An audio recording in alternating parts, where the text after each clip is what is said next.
For the artists, for the passionate. Welcome to the Adventures Elsewhere podcast.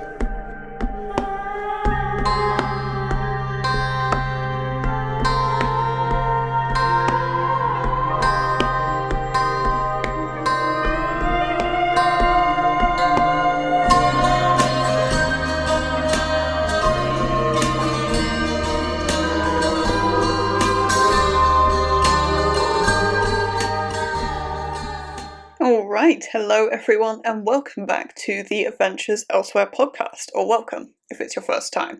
I am your host Jade Black, and today I'm talking about writing military thrillers. This is a continuation of my little sub-series about writing in different genres. There have been a few episodes uploaded already, so feel free to check those out. So, military thrillers, and because this is a bit more of a craft-based episode, I feel the need to say, as always, this is not a podcast dedicated to giving writing advice. It's about my craft, my process, what works for me, what I'm passionate about, doing what I love, and on occasion where we do interviews, talking to other writers about exactly the same thing. That's the deal. So, military thrillers, they're a slightly weird genre that sometimes end up being called wartime thriller.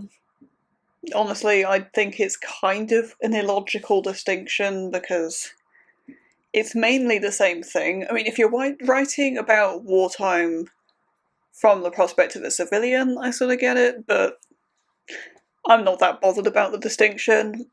In terms of military thrillers I've worked on, I've done some stuff in shorts previously, but the main thing is Shadow on the Snow, which is my current writing project as of recording this. As of recording this, I've hit 42k and storming ahead, and I'm having a great time with it. It centres on my main character, Shinichi Miyamoto. Usually with these episodes I have a silhouette portrait down towards the bottom of the freeform board, but I haven't done his yet, so it's not there.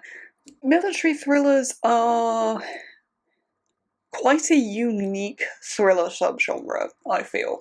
And let's go down here first in terms of why they're good to try, and this applies for really any thriller and thriller subgenre, but they get adapted. They do. They get adapted for screen quite a lot, particularly military thrillers and action thrillers and all that sort of stuff. People eat that up on the screen. It gets adapted a lot. So if you're a little bit more commercially minded, you know, there's that. Now, while I've had a great time writing Shadow on the Snow thus far, it is a little bit of a love-hate. So why I love military thriller is, well, I love thriller, I love reading it, for starters, and I love all of the dark subject matter and everything that comes with thriller. I really do, and in a military thriller, writing about a lot of the sort of military stuff, I've always had quite a lot of interest in military equipment and techniques and all of that stuff, and I get to nerd out about, swords and things, and I'm a bit of a nerd about that, so that's also cool, and a lot of stuff about prisoners of war and stuff like that I touched on in Mr. Nakagami in some places, but all that stuff is interesting to my political brain and the politics of war and all of that. I really like that, so that's a lot of fun, and I really love that. What I hate about military thrillers is there's a lot of action. And it's one of the reasons I put off writing Shadow on the Snow, genuinely. I believe I've mentioned this before. I'm not very confident with action. It's something I did a lot in my early writing career very badly. I'll be open about that, it's not good. And I still don't feel very confident in it. I'm a lot better than I used to be, don't get me wrong. Like, the difference is off the scale. But I still don't feel confident in it, and it's something I do have to go back and revise a lot, and while I'm writing it I'm like, yeah, this is all going by way too quickly, and so, yeah, not a fan of that. But there's a lot of deep character work that I also love, so it's very much a love-hate, but definitely comes out more on the love side. So common elements of military thriller I've noticed from watching and reading a lot of that, but also writing a lot of that. I mean, top of the list here, I mean, not that it's in any particular order, is gore. And I've said in other episodes before, when it comes to thriller and darker lit, that gore isn't a necessity in thrillers, and people often think it is. With military thriller, I take a different stance. Because if you're going to write about war, and this is coming from the perspective of adult fiction in particular, but I think this does apply to younger age categories as well. If you're going to be writing about war, and, everything about that, sanitizing it is the wrong thing to do. War is horrible. War is awful.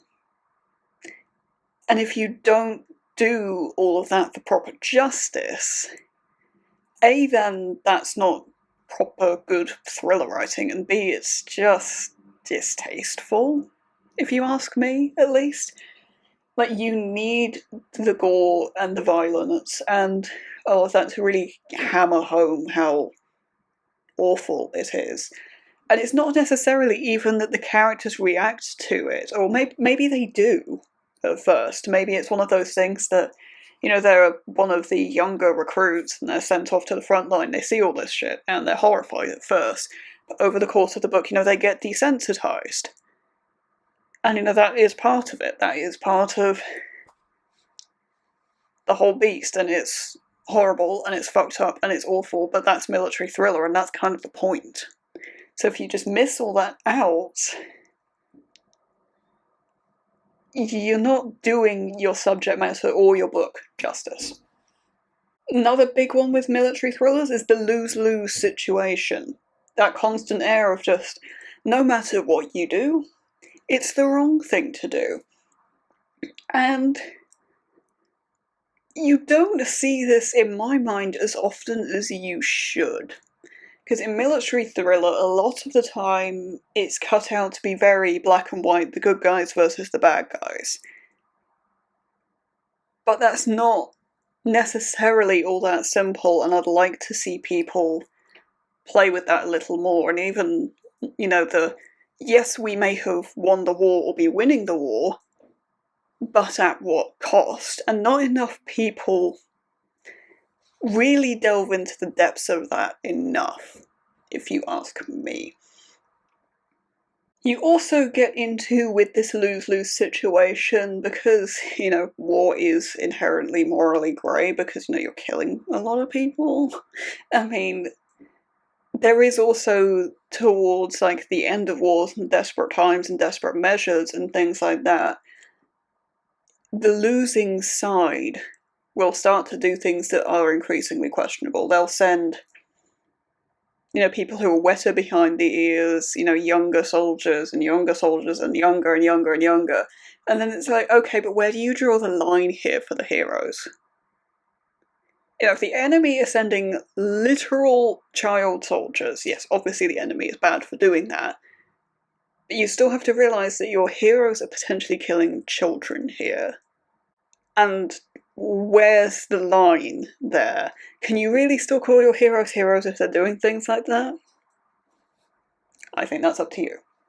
Now, these next two I have on here are common in a lot of different thrillers, but I would say are arguably a bit more pronounced or a bit more prevalent in military thriller, and that's misinformation and betrayal. And, I mean, betrayal, you could argue, is common in just about any literature, I mean, particularly in fantasy at the moment, it seems. Neither of these things are done well very commonly, I would say. In military thriller, it works a lot better, I would say, on average. A lot of it is still shallow, don't get me wrong, and it's one of those plot points that I have a negative visceral reaction to just because I've seen it done badly so many times. But I think there can be a lot of merit in it if it's done with the proper complexity and proper mentality and it's done well. I think there can be a lot in it, but it's something that needs to be handled very carefully in this context, especially if the morality does seem black and white. I mean, if you've got grayscale morality, then it's a lot easier to pull off. And it's something like misinformation in military thriller. It's almost bound to happen when you have a language barrier, and I quite like playing with the language barrier. And I think that's quite a neat way of doing it. Betrayal in a military thriller, I think, is incredibly hard to pull off well. Because generally what that means is a character completely compromising their principles and what they signed up for in the military and all of that. And not only the other side necessarily accepting and believing that they're doing it, but it's usually one of the prevalent side characters who suddenly takes a dive into this position. It's very rarely done well.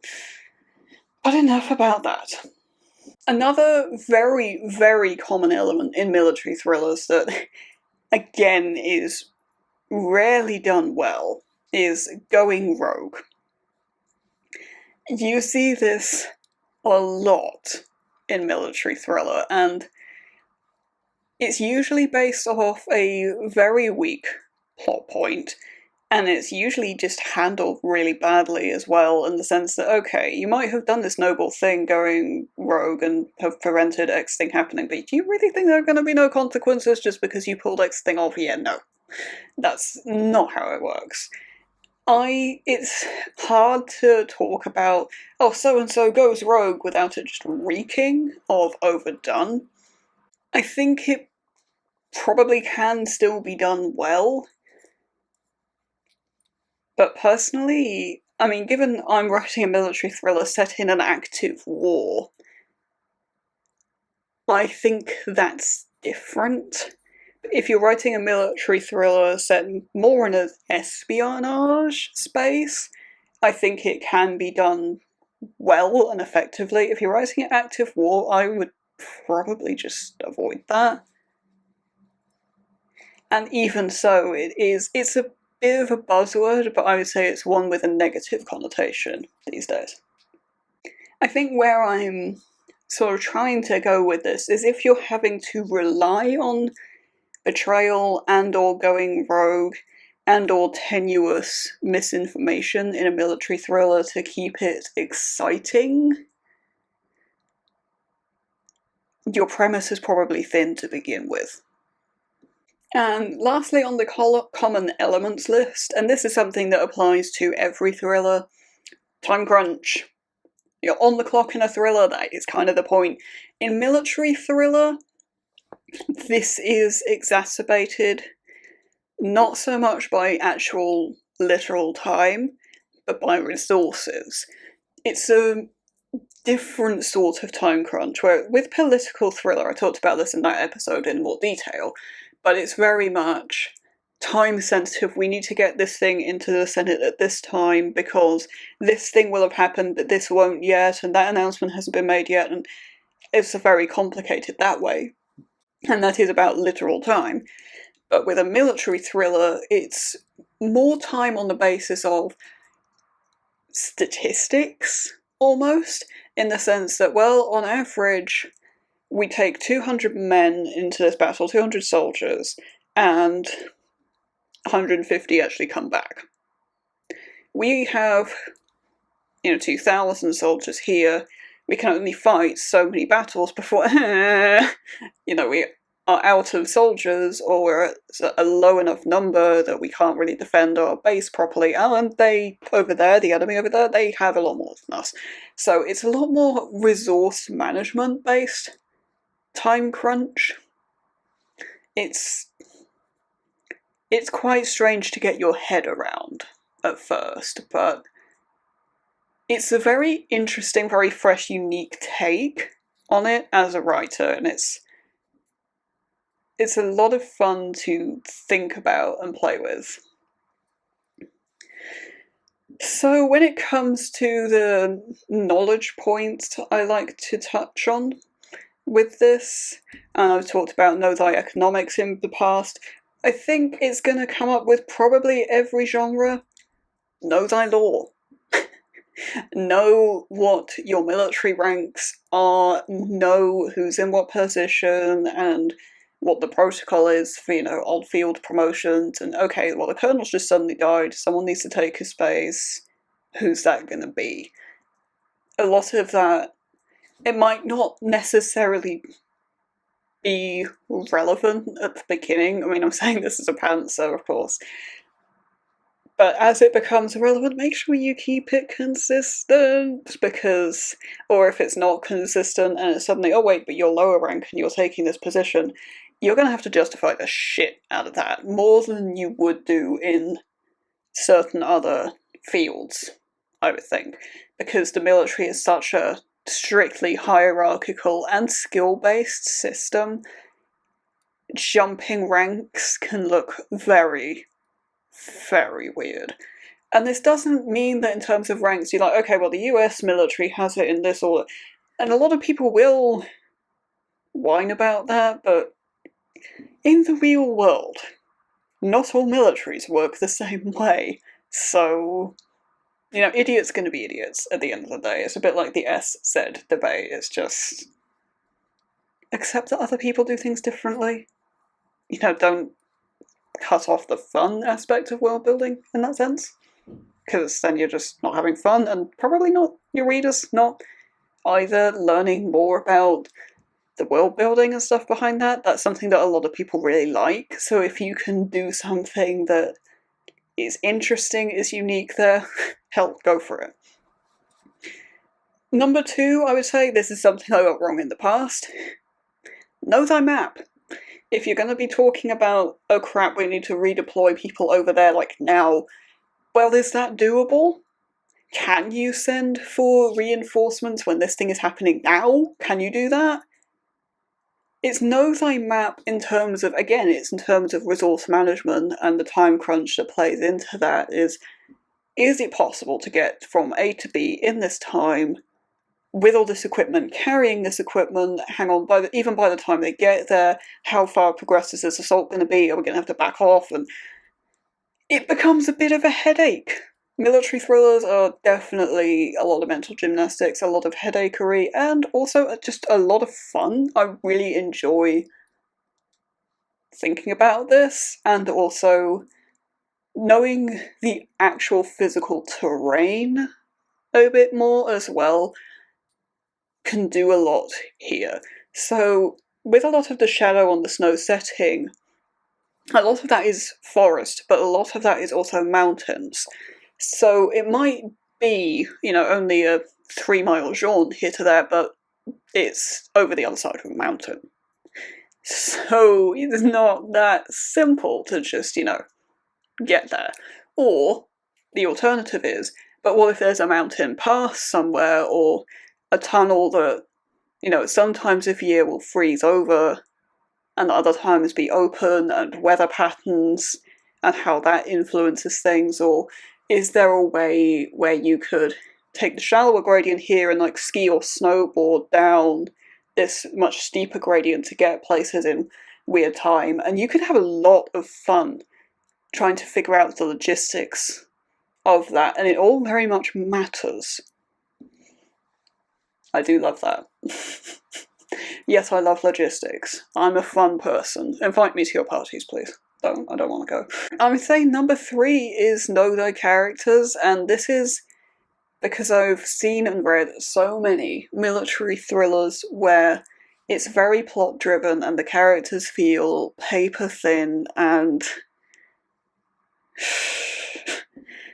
I mean, it's just not fun anymore. And I think with a lot of plot driven stuff, a lot of that is about, the age we live in the sense of we've seen a lot of plots done before.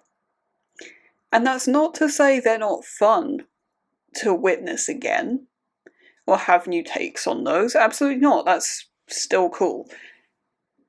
But the issue is, if all your focus is on a plot that's not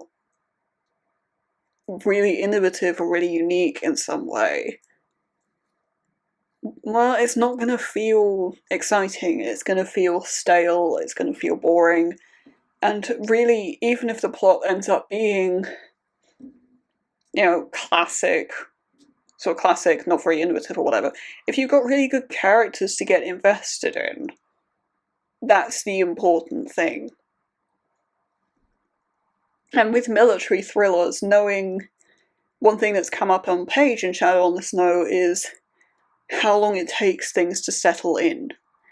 And you see something really, really horrible, and how with some people that hits them instantly, and with other people they have a really delayed reaction, and how, management use that as, okay, that hasn't hit you yet, so you're ready to go to battle again straight away, you're a mess, we'll leave you for a couple of days, but then, you better be back on your feet again. Yeah, war's fun, isn't it? But, all of that stuff, knowing what in particular will push a character's buttons so that they end up being a bit more brutal than they need to be, and the consequences of that in the heat of the moment, that's really important in action sequences and in battles, particularly when the weighting of the battle is not even, and chances are the weighting of your battle is not going to be even. So again, I think this has probably come up with most of the thriller episodes, is pacing. Thrillers, by nature, time crunch and everything, they have to be quick. But with military thrillers, there is also the importance of the quiet moments really does shine through to let, the horrors sink in. You do need that, as much as some people might tell you, no, you do. You need, if you're going to write about war and the horrors of all that, you need to allow space to really properly explore that and get into that, because otherwise you're not doing anything justice. So it's a very weird balancing act with pacing in terms of keeping it going, but letting the breathing room be there, but also not having too much breathing room because war is relentless. It's quite a difficult balance to strike, but it's I think it's quite a unique challenge, and it's a lot of fun. Honestly, it is a lot of fun. I mentioned this one earlier, but don't be shy with the gore and with the dark subject matter. This is true of any thriller, but military thriller in particular, absolutely. You can't shy away from this. You really do need to show how horrible all this stuff is. I've said it probably about 6 times in this episode, but it is, the thing. It's the point of military thriller. Word count for military thriller is a weird one, because generally speaking, thrillers are short. Straight thriller above 80k? Probably not the thriller, it's probably noir, and or executed very badly. Political thrillers can stray a lot further, a lot higher in word count because of the complexity of the situation, and military thrillers are the same. They can stretch really high in terms of word count because of complexity and because of lengths of conflict and all sorts of reasons, and it's not a problem. But military thrillers can also be really quick without it being a problem. So it's kind of up to you as the creator as to what to do with this, but I would say, generally speaking, slightly longer than average, just because of the slightly extended silences, and it is slight most of the time, but it adds up. It does. So you end up with an extra 2, 3, 4, 5k at the end because of that, at least. But I think hard and fast rules with word count and military thriller, it doesn't really matter quite so much, which is quite nice. So people to keep an eye on in military thriller, and this is done from experience, I mean, it's almost too obvious to say, but the enemy? You know, you need to know not only what they're doing, but a lot of the specifics about their situation. And that can be, you know, in details as specific as what was their crop harvest like? Actually, are they struggling this calendar month because they've got less wheat and they can't feed their soldiers properly, and the impact of that? And can your side take advantage, or are they struggling because they have X number of soldiers in injury or equipment, or are they ahead on equipment or behind? What do they have? Is it something that they've found a workaround for, or sabotage for? What's something that holds back that equipment? It's a lot of the details here as opposed to just enemy motivation. It's a lot of the details of the situation. I mean, resource management is actually a huge deal with this. Now, the reluctant, and this is something that comes up on page in Shadow on the Snow in a way I didn't expect. And what I mean by the reluctant are effectively pacifists who didn't want to go to war but have been forced to anyway, and how other characters react to that, how they're dealt with, and if there are allowances made for them or not. Okay, if you really just don't want to fight, shall we put you in the kitchen, or shall we show you how stupid you are, or how is that handled? And this is potentially also about specific things as well, not necessarily just pacifism, but okay, we're gonna go and interrogate this guy. No, I don't really want to do that. Well, too bad, you're gonna have to do it anyway. And what that means, how that's dealt with, what that looks like. That's something that I think people don't do enough with, on average, which is a shame because it's so much fun to play with. And it also brings a nice realism and a grounding, almost, to the situation, because not many people these days have had to live through a war, or certainly not fight on the front line. So trying to think about, okay, well, if you were there and you're a sort of more pacifistic person, and how you would be dealt with, brings it home a little bit, I think. You also want to keep an eye on the arrogant soldiers, and this is particularly relevant for me in Shadow on the Snow because there is a group of elite soldiers. And it's a very, very small group, and you know, there are some people who feel they deserve to be in that elite unit who aren't. And some of them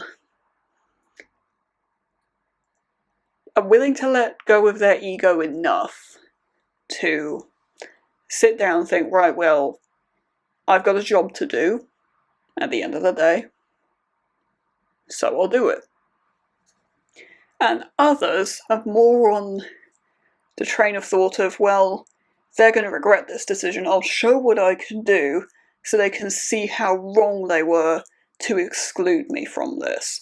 And usually what that means is they end up doing something really stupid one way or another.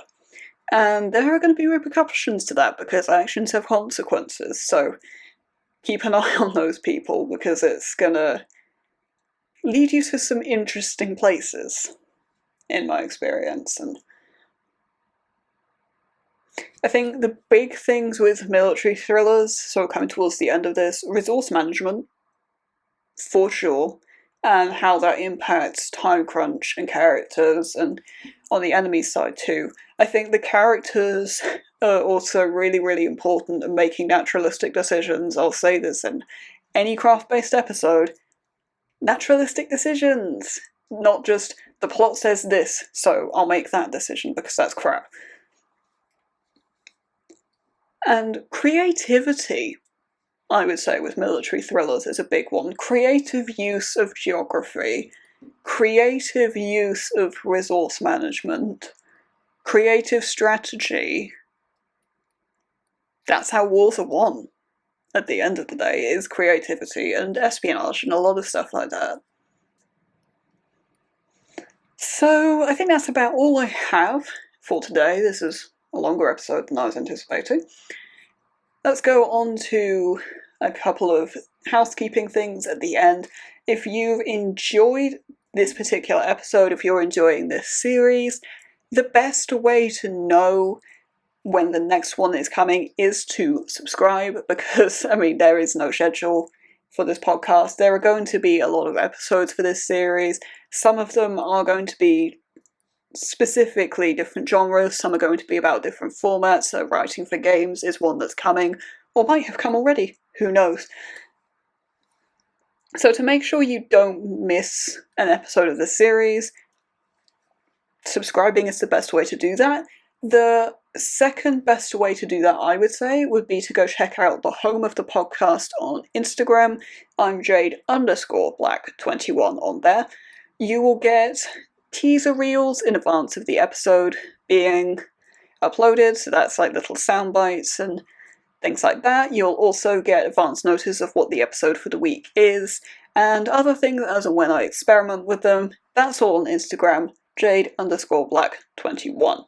If you're looking for more about my writing and my characters and all of that, if you want to hear more sort of semi-live updates about Shadow on the Snow and learn more about Shinichi and his allies and his friends, that is Twitter, that is JadeBlack21. And of course, if you are a fellow writer, if you are published or on the way, please do get in touch. I would love to be a part of your journey somewhere along the way. You can do that via email, that is jade42black@gmail.com. There is a list of things I want to know in the description in your initial contact. Please read that first. A couple of things to note: if you are indie and self-pub, you are the people I want to hear from the most. If you're trad pub, that doesn't necessarily mean I won't talk to you.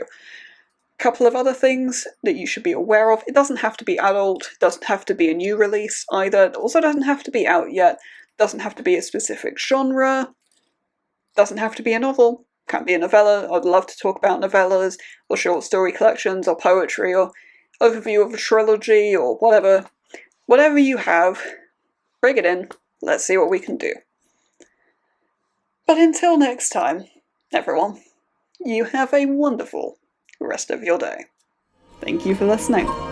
If you enjoyed this episode, please consider leaving a like, it helps the channel a lot. Intro and outro music by me, copyright J Black 2024.